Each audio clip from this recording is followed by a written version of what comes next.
मैं आपके बीच में ऐसी कोई टेंशन की बात नहीं करूंगा जिससे दिमाग पे लोड पड़े। आप थोड़ा मस्ती के मूड में आ जाओ। किसी ने कहा है, ये किसने कहा मेरे को आज दिन तक मालूम नहीं चला, पर किसी ने कहा है कि जो मस्त रहता है वो कभी स्वर्ग में नहीं जाता, बल्कि जहां जाता है वहीं स्वर्ग बना देता है। तो मैं आपकी महफिल को स्वर्ग बनाने की कोशिश कर रहा हूं। मैंने कहा कि आपसे ताली बजाओ। ब्रांडेड माल होता है, अपने आप बिक जाता है, मार्केटिंग की कोई जरूरत पड़ती ही नहीं है उस पे। आदमी को 24 घंटे मस्त रहना चाहिए। भाई साहब, ऐसे ही बहुत सारी टेंशन चल रही है। और ये बाबूजी, आप ये जो फोटो खींच रहे हो ना, ये जमाना गया। अब नया जमाना आ गया। हम पुरुष तो कम करते हैं यूज, ये लड़कियां ज्यादा करती है। अब इन लड़कियों को फोटो खींचना हो, आप ढंग से देखना, सेल्फी खींचते टाइम लड़कियों का और बीड़ी पीते टाइम गांव के बूढ़े डोकरों का मुंह एक जैसा हो जाता है। बहुत अच्छा सूरज भैया, ये थोड़ा बच्चों को चुप करा लो आगे की, बहुत शोर कर रहे हैं। ये बच्चे किसके हैं? जिसके हैं वो करा लो चुप, और जिसके नहीं है उसको कराने की जरूरत ही नहीं है। भैया कहाँ जा रहे हो? ये फोटो खींचो। फोटोग्राफर वही बनता है जिसको दूसरों के घरों में ताक झाक करने की आदत रहती है। मैं जिंदगी में सब करता हूं, लेकिन मैं बीड़ी पीने वाले आदमी का बिल्कुल भी भरोसा नहीं करता, क्योंकि वो बार बार एक ही बात कहता है, देख अग्नि हाथ में, झूठ ना बोल रो। वो वहां भी धर्म ढूंढ लेता है। मैं सच बताऊं भाई साहब, ये सारे बॉडीगार्ड काली ड्रेस पहन के आए हैं। एक कम पड़ गया था इसलिए मैं भी आ गया। काली ड्रेस में दिक्कत हो जाती है, बहुत सारे शनि महाराज समझ के तेल चढ़ा के निकल जाते हैं। सच बताऊं, मैं कोरोना काल के बाद इतने सारे जिंदा आदमी पहली बार ही देख रहा हूं। अच्छा, कोरोना काल में तो एक दिन मेरी लुगाई मेरे लिए खाना बना के लाई। अब वो जैसे ही मेरे लिए खाना बना के लाई तो मैंने पेलाई घास खाया, और पेलाई घास खा के कह दिया, मैंने कहा ये कौन सी सब्जी बनाई है तूने, इसमें तो स्वाद ही नहीं आ रहा। ये कौन सी चटनी बनाई है, इसमें तो टेस्ट ही नहीं आ रहा। तो मेरी लुगाई ने कोविड की मेडिकल टीम को फोन कर दिया, और फोन करके बोली कि मेरे हस्बैंड की जुबान का टेस्ट गायब हो चुका है। तो 4 यमदूत आए, दो ने मेरे हाथ पकड़े, दो ने मेरे पैर पकड़े और ले गए टांगा टोड़ी करके। लेकिन मैं जैसे ही वहां पे गया तो उन्होंने मुझसे जाते ही पूछा, तुम किस किस से मिले थे? मैंने कहा मेरी लुगाई से, मेरी सासू से, मेरे ससुर से। ऐसा बदला लिया मैंने, पूरे खानदान को अंदर करवाया। बहुत अच्छे। दिमाग से काम करना पड़ता है भाई साहब। मैं तो अभी पिछले दिनों एक अंग्रेज मिल गया मेरे को। ये जो आप भी खड़े हो भैया, भगवान ने आपको भी खड़े रहने के लिए पैर दिए हैं, तो टिकाने के लिए भी कुछ ना कुछ दिया ही होगा। और वैसे भी डार्विन का सिद्धांत है, हम शरीर के जिन अंगों का प्रयोग नहीं करते वो धीरे धीरे लुप्त हो जाया करते। मैं क्या है, दिमाग से काम करता हूं। अभी पिछले दिनों एक अंग्रेज मिल गया मेरे को। अंग्रेज मुझसे बोला, तेरे को इंग्लिश आती है? मैंने कहा यस। बोला कितनी? मैंने कहा बस। हालांकि इंग्लिश ज्यादा हार्ड नहीं होती, बस उसमें थोड़ा सा पानी ज्यादा मिलाना पड़ता है, फिर उसके बाद वो भी सॉफ्ट हो जाती है। देखो, एक भाई साहब के समझ में आई। वो भी टीआई साहब बजा रहे हैं। अच्छा, आप टीआई साहब हो क्या? अरे भाई साहब, क्योंकि आपके तो हाथ जोड़ के ही रहना पड़ेगा, वापिस भी तो जाना पड़ेगा मेरे को।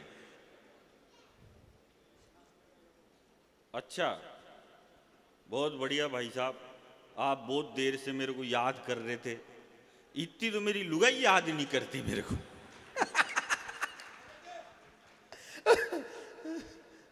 भैया हेलो, कोई नहीं, तू तेरा धंधा कर, मैं मेरा कर रहा हूं।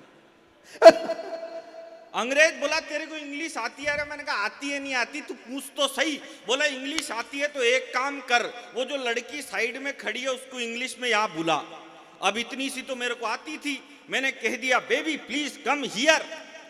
लड़की आ गई, बगल में खड़ी हो गई, लेकिन अंग्रेज भी पट्टा डेढ़ छाना। बोला अब इसको इंग्लिश में वापस वहीं भेज। अब भाई साहब ये वाली मेरे को नहीं आती, लेकिन मैं भी इंटेलिजेंट आदमी, भगवान कसम में वहीं पे गया जहां से लड़की आई थी, वहां जाके फिर बोल दिया प्लीज कम हियर। बहुत अच्छे, समझदार आदमी। अब बहुत सारों को तो कल समझ में आएगी। देखो आप सबके क्या है, मेरे को ठहाके चाहिए। आप जितना उधर से ठहाका दोगे हम उतना दुगना लौटाएंगे आपको। मैं तो दिमाग से काम करता, क्योंकि आज तो हम पंडोखर धाम सरकार में बालाजी के और महाराज जी के श्री चरणों में बैठे हैं। मैं कहता हूं कि वो हम ही थे। मैं 2-4 लाइनें बोलता हूं आपको, और लगे कि इस बालक ने कोई ठीक बात कही है तो इस पूरे सदन में जितने भी लोग बैठे हैं, यहां से लेके वहां तक एक एक व्यक्ति दोनों हाथ ऊपर उठाकर तालियों की गड़गड़ाहट के साथ बताना मेरे को कि वो हम ही थे जो बचपन में बचपना भूल गए थे। वो हम ही थे जो 23 साल की उम्र में फांसी के फंदे पर झूल गए थे। तालियां आपने पहले ही बजा दी, रुको तो सही। वो हम ही थे जो बचपन में बचपना भूल गए थे। वो हम ही थे जो 23 साल की उम्र में फांसी के फंदे पर झूल गए थे। वो हम ही थे जिसने गर्भ में शिक्षा पाकर द्रोणाचार्य के चक्रव्यूह को तोड़ दिया था। वो हम ही थे जिसने सिकंदर के रथ को वापस मोड़ दिया था। और अब चाहिए आपकी तालियां कि वो हम ही थे जिसने गर्भ में शिक्षा पाकर द्रोणाचार्य के चक्रव्यूह को तोड़ दिया था। वो हम ही थे जिसने विश्व विजेता सिकंदर के रथ को वापस मोड़ दिया था। वो हम ही थे जिसने अंगारों पर चलने का साहस जुटा लिया था। और एक जड़ी बूटी मांगी थी किसी ने तो पूरा पहाड़ हथेली पर उठा लिया था। जिंदाबाद, बोलो बालाजी सरकार की। तो क्या है, दिमाग से काम करना पड़ता है। मैं अपना गियर कभी भी चेंज कर सकता हूं, मेरे को खुद को ही मालूम नहीं रहता कौन सा लग रहा है। मिलती थी रोज। अरे मुरारी भी आएगी, चलो वहां से ही शुरू कर देता हूं। यार कोई ये माइक को थोड़ा ऊंचा कर दे रहे मेरे बाप। अब तो मैं ही कर, चलो। हो मिलती थी रोज मुरारी से, पर सेटिंग थी गिरधारी से। जब तक सारे लोग तालियां नहीं बजाओगे रात भर यही लाइन सुनाता रहूंगा मैं।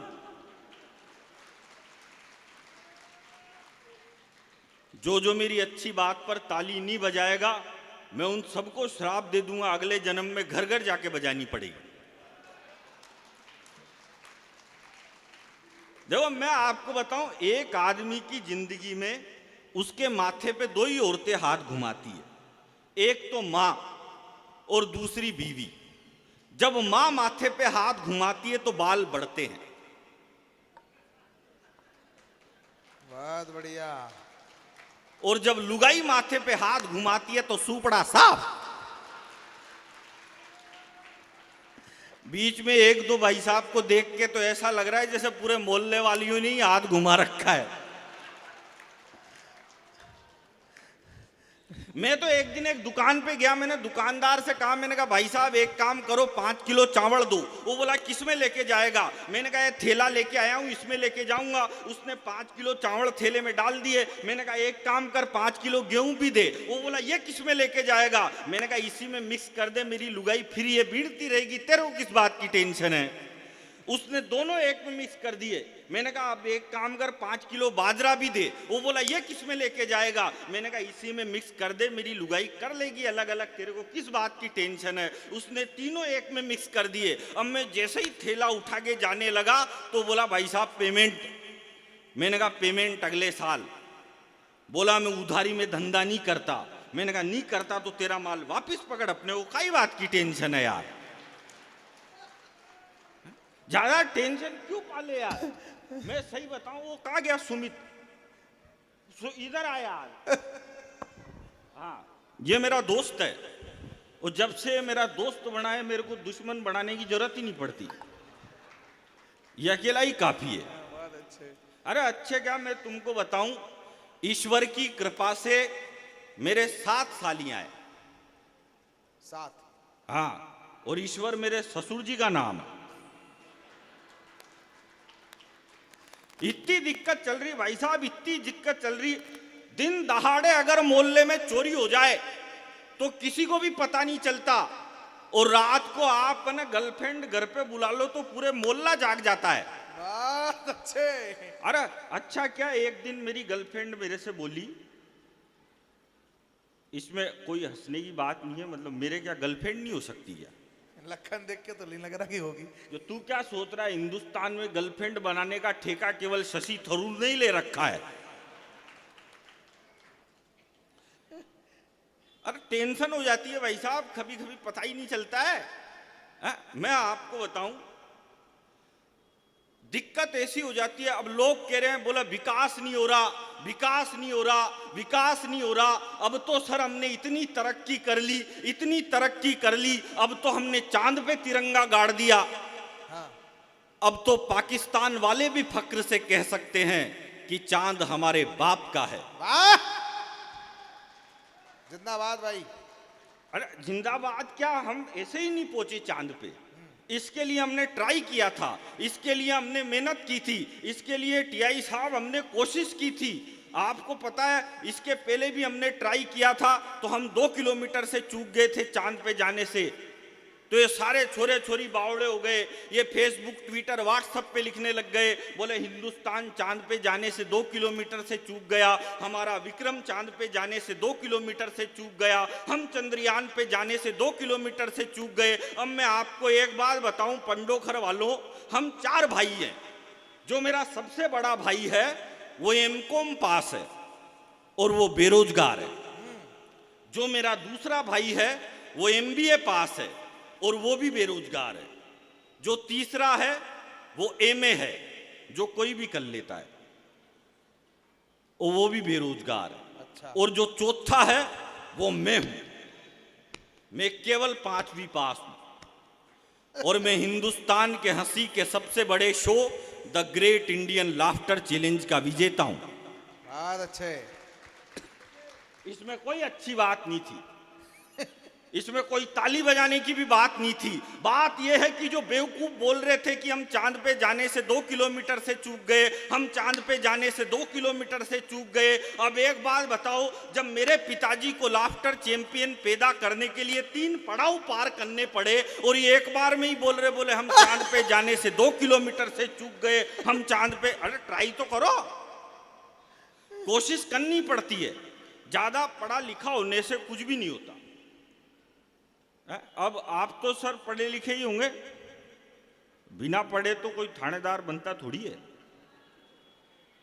लेकिन पढ़ लिख के आपने भी कौन सा तीर मार लिया। सुन तो 5वीं पास को ही रहे हो। बहुत अच्छे। और ज्यादा अमीर होने का भी कोई फायदा नहीं है। एक लाइन बोलता हूं इस मंच पर मैं, और इस एक लाइन में जितने भी लोग यहां पर है मैं सबकी तालियां देखना चाहता हूं। अभी मेरे को मजा नहीं आया, क्योंकि जब तक हमारी हालत क्या है साहब, बसंती की तरह है। जब तक आपके ठुमके, जब हमारे ठुमके तब तक चलते रहेंगे जब तक आपकी तालियां चलती रहेगी। तो इस लाइन पर सबकी तालियां चाहता हूं। और महाराज जी आपके चरणों में मैं कहता हूं कि अमीर आदमी वो नहीं होता जिसके घर के बाहर 10 BMW खड़ी हो। अमीर वो भी नहीं होता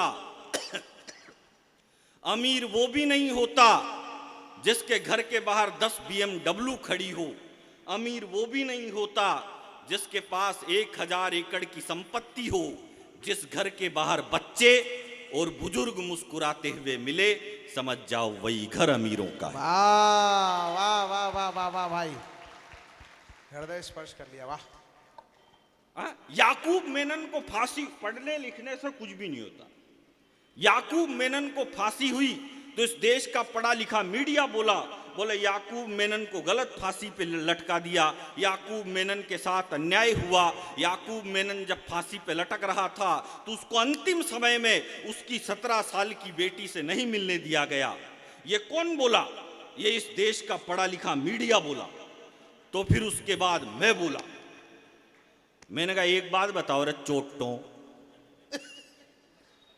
जो आदमी 22 साल से जेल में बंद है,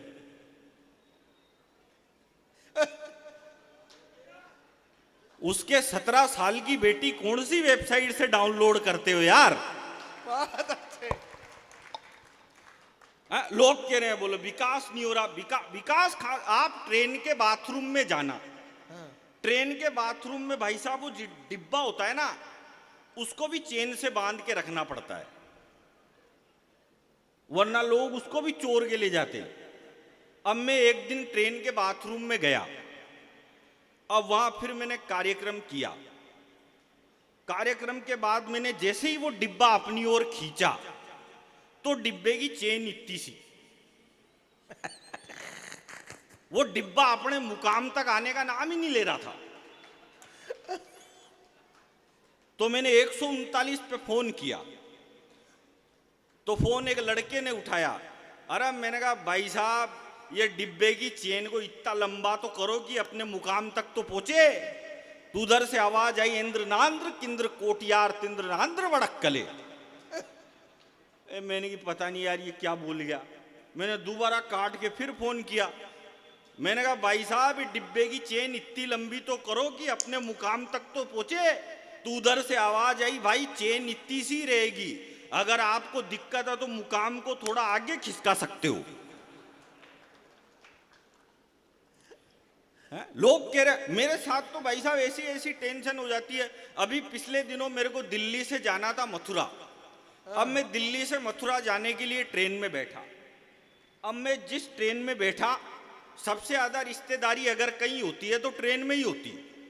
अब जैसे ही मैं बैठा तो मैं, अब क्या है थोड़ा फेमस भी हूं मैं, तो आगे बहुत सारे बोले भाई साहब कहाँ जा रहे हो?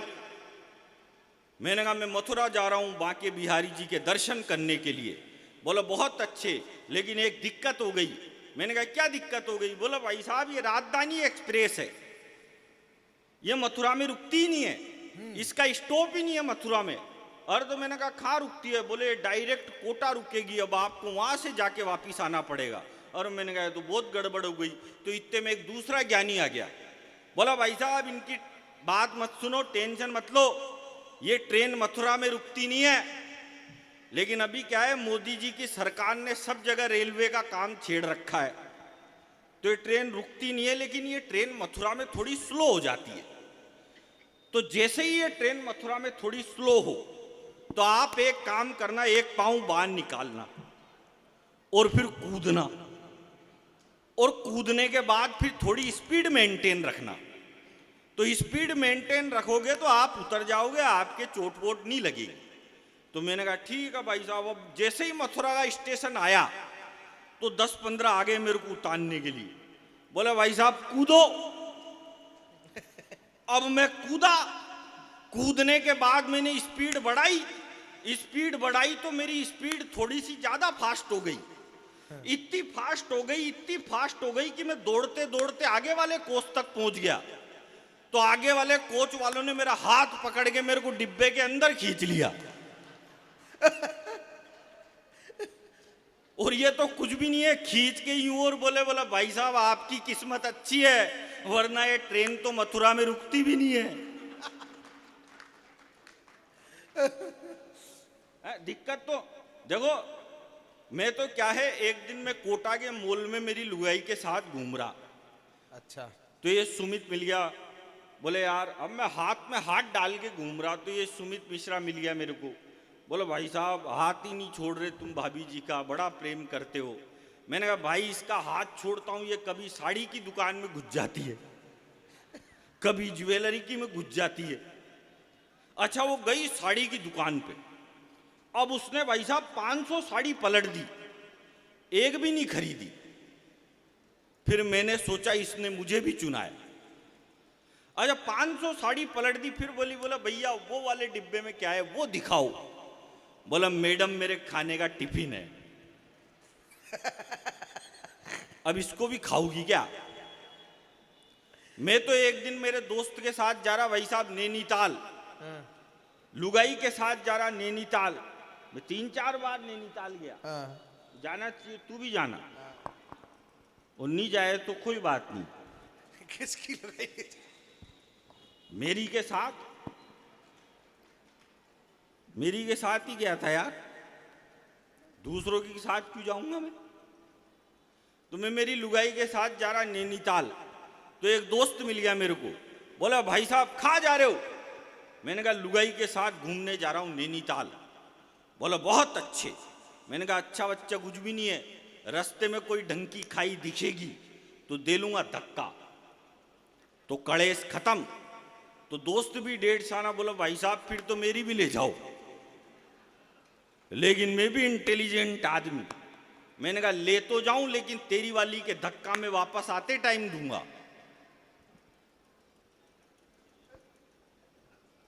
बहुत सारों को तो ये 2-3 दिन बाद समझ में आई। नहीं, कई सोच रहे ऐसा दोस्त हमें भी मिल जाए।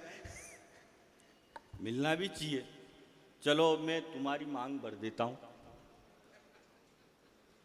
हो मिलती थी रोज मुरारी से, पर सेटिंग थी गिरधारी से। तो आपकी तालियां नहीं बजेगी तो मजा नहीं आएगा भाई साहब। तो मैं क्या है, मेहनत पूरी कर रहा हूं पर मेरे को रिजल्ट कम मिल रहा है। तो रिजल्ट अगर पूरा आएगा तो फिर सब मेहनत करेंगे। हो मिलती थी रोज मुरारी से, पर सेटिंग थी गिरधारी से। इसकी आवाज वैसी रेंदू जैसी। खर्चारा जू से लेती थी, शर्माती थी बनवारी से, मिलती थी रोज मुरा। जब हम स्कूल में पढ़ते थे तो एक टिफिन में खाते थे। हम सूखी रोटी लाते थे पर घी का भोग लगाते थे। अब रास्ते में मिलती है तो आहें भर के रह जाते हैं। अच्छा। और उसके 2-2 बच्चे मुझको मामा जी कह जाते हैं। बहुत बढ़िया। वो हो गई पूनम ढिल्लो सी, वो हो गई पूनम ढिल्लो सी, हम रह गए अटल बिहारी से, मिलती थी रोज मुरा। जिंदाबाद। फिर प्यार में डूब के मरने को पानी भर चुल्लू मिला मुझे। हाँ। अच्छा ये क्या है? ये वीर रस का कवि है, ये कल आएगा कवि सम्मेलन में। अरे वीर रस के कवि भाई साहब, इनको कुछ नहीं दिखता है, डायरेक्ट राहुल गांधी के बारे में जाने क्या क्या बोलते रहते। हाँ। नहीं बोलना चाहिए, किसी को भी नहीं बोलना चाहिए, क्योंकि राहुल गांधी हम हास्य कवियों के कुल देवता है। तो हमारे देवता के खिलाफ किसी को भी नहीं बोलना चाहिए। अच्छा हमारे देश के पहले प्रधानमंत्री हुए नेहरू जी। हाँ। नेहरू जी के कपड़े विदेशों में धुलने जाते थे, मोदी जी ऐसा नहीं करते। मोदी जी के 10-20 जोड़ी गंदे होते हैं, वो खुद ही विदेश चल जाते हैं। सारे एक बार में ही धुलवा लाते हैं, बार बार का टंटा ही कौन पाले। बहुत अच्छे। अच्छा कांग्रेस वाले भी कम नहीं है। जब इस देश के पहले प्रधानमंत्री बने बीजेपी के अटल बिहारी वाजपेयी, तो ये कांग्रेस वाले कहते थे कि अटल जी बिल्कुल भी अच्छे प्रधानमंत्री नहीं है, इन बीजेपी वालों को देश चलाना नहीं आता, इन बीजेपी वालों से देश नहीं संभलता। तो फिर अटल जी थोड़ा बीमार हो गए, अटल जी थोड़ा पीछे हटे, फिर अडवाणी जी मुख्य धारा में आए। तो अडवाणी जी जब मुख्य धारा में आए तो अडवाणी जी ने क्या करा, अडवाणी जी ने पाकिस्तान में जाके जिन्ना की मजार पे फूल चढ़ा दी। तो जिन्ना की पे तो नहीं चढ़े, उनकी खुद की पे ही चढ़ गए। तो अडवाणी जी भी पीछे हटे। फिर वो आए 56 इंच की छाती वाले, चाय वाले। तो चाय वाले को देख के बोले कि ये चाय वाला तो और खराब है, इनसे तो अटल जी लाख गुना अच्छे थे, इनसे अडवाणी जी लाख गुना अच्छे थे। और मैं तो कह रहा हूं रे कांग्रेस वालों, अभी तो तुमने चाय वाला देखा है, जिस दिन यूपी का गाय वाला देख लिया, हाय हाय। उस दिन कांग्रेस वालों को ये नरेंद्र मोदी देवता नहीं लगने लग जाए तो मेरी गारंटी। बहुत अच्छे सूरज भैया। अरे अच्छा क्या दिमाग से काम करना पड़ता है। हाँ मैं आपको, वो हमारे पड़ोस में एक लड़का है, वो लड़का थोड़ा अटक अटक के बोलता है। एक दिन वो मेरे पास आ गया, बोला ब ब ब ब ब भाई साहब। मैंने कहा क्या हो गया? बोला ब ब ब भाई साहब गजब हो गया। मैंने कहा क्या गजब हो गया? बोला अभी अभी नई मूवी लग रही है सन्नी देओल की, जय जय जाट। मैंने कहा तो? बोले आप बोलो तो आपको ये स्टोरी सुनाऊं। अब उसने मेरे को स्टोरी सुनाई, थानेदार साहब 3 दिन तक तो उसका इंटरवल ही नहीं आया। एक दिन वो एक दुकान पे चल गया, उसने दुकानदार से कहा, बोला ब ब ब ब ब भाई साहब कोई काम धंधा हो तो ब ब ब बताओ। दुकानदार ने उससे कहा यार एक काम करिए 10 महाभारत है, जाए इनको बेच के आ। वो गया और 5 मिनट में 10 महाभारत बेच के आ गया। फिर बोला बोला ब ब ब भाई साहब ये तो यूं ही बिक गई, थोड़ी ग्रोथ ब ब ब ब बढ़ाओ। दुकानदार ने उसको 20 महाभारत दी, वो फिर आधे घंटे में बेच के आ गया। फिर बोला बोला भाई साहब ये कम कम क्यों दे रहे हो, थोड़ी ज्यादा दो। दुकानदार ने उसको अब की बार 500 महाभारत दी, वो फिर 2 घंटे में बेच के आ गया। तो दुकानदार का दिमाग खराब हो गया, बोले 500 महाभारत बेचने में आदमी को पूरी जिंदगी लग जाती है, तू जाता है घंटे 2 घंटे में कैसे बेच के आता है? तो बोला ब ब ब ब भाई साहब इसमें करना क्या है, घर घर जे जे जे जे जाता हूं, दरवाजा खटखटाता हूं और कहता हूं कि खरीद रहे हो कि पढ़ के सुनाऊं।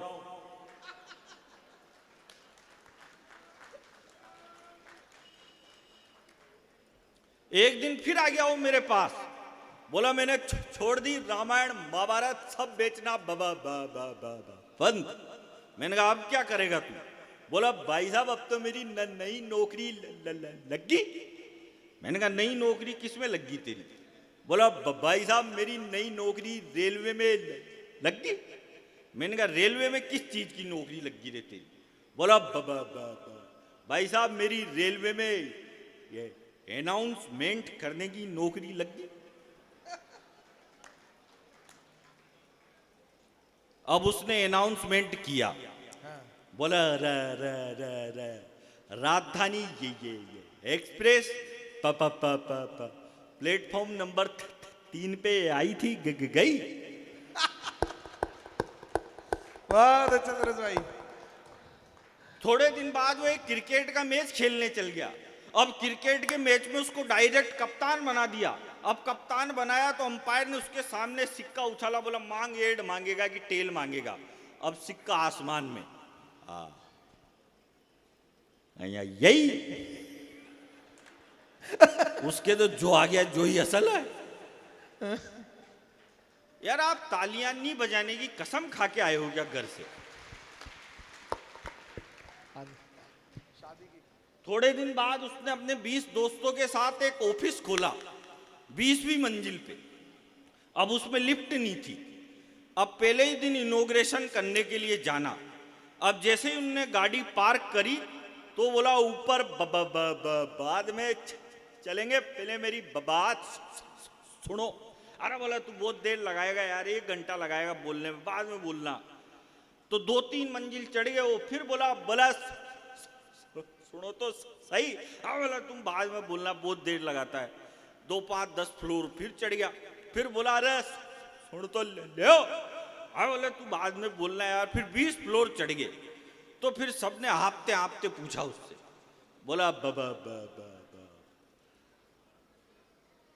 बोला अब बता भाई तू क्या बोल रहा था? बोला मैं तो ये बोल रहा था कि ऑफिस के ताले की चाबी तो नीचे कार में ही रह गई। भाई साहब आप बहुत बढ़िया हंस रहे हो। आप क्या नाम था भूल गया मैं। ये बहुत बढ़िया आदमी है भाई साहब। और मैं बहुत प्रणाम करता हूँ गौड़ साहब आपको, और ऐसे ही रहना चाहिए हंसते मुस्कुराते हुए, क्योंकि हमारे देश की दिक्कत तो ये है कि चाइना की वार में भी था।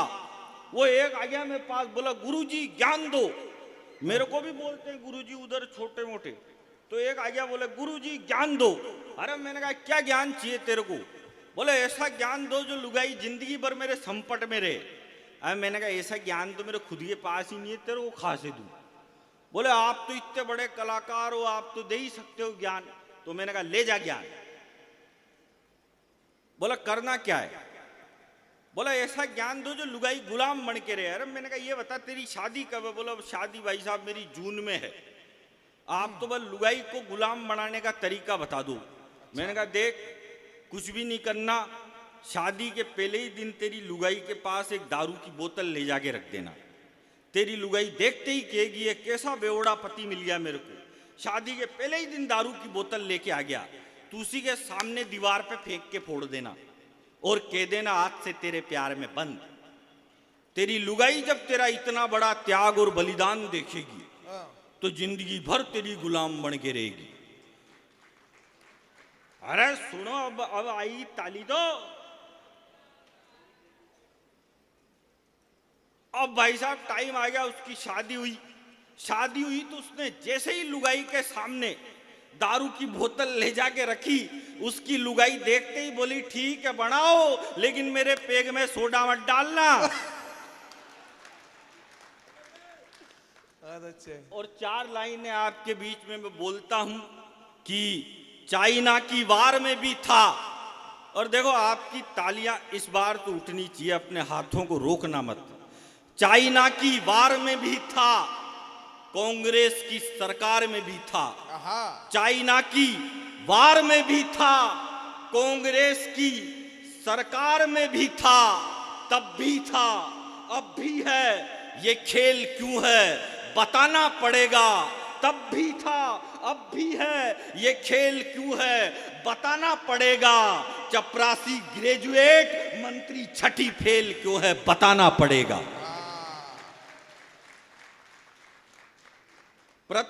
4 लास्ट लाइनें सुना के मैं अपना स्थान ग्रहण करता हूं कि वो पृथ्वी में, गगन में, वो है आग में, समीर में, गंगा की लहर लहर में, वही है नीर नीर में। और महाराज जी 4 लाइनें आपके चरणों में रखता हूं कि वो पृथ्वी में, गगन में, वो है आग में, समीर में, गंगा की लहर लहर में, वही है नीर नीर में, कृपाण में, पिनाक में, त्रिशूल में, तुणीर में, वो छंद में, रुबाई में, वो सूर में, कबीर में। सजा लिया है पुष्प मैंने आरती के थाल का, मैं भक्त महाकाल का, मैं भक्त महाकाल का, मैं भक्त महाकाल का। बहुत बहुत धन्यवाद, बहुत बहुत आभार।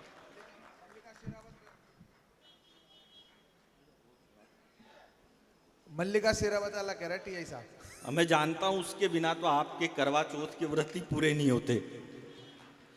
देखो क्या है सर, हम कभी 50% पागल होते हैं, क्योंकि 100% पागल तो वो होता है जो हमको बुलाता है,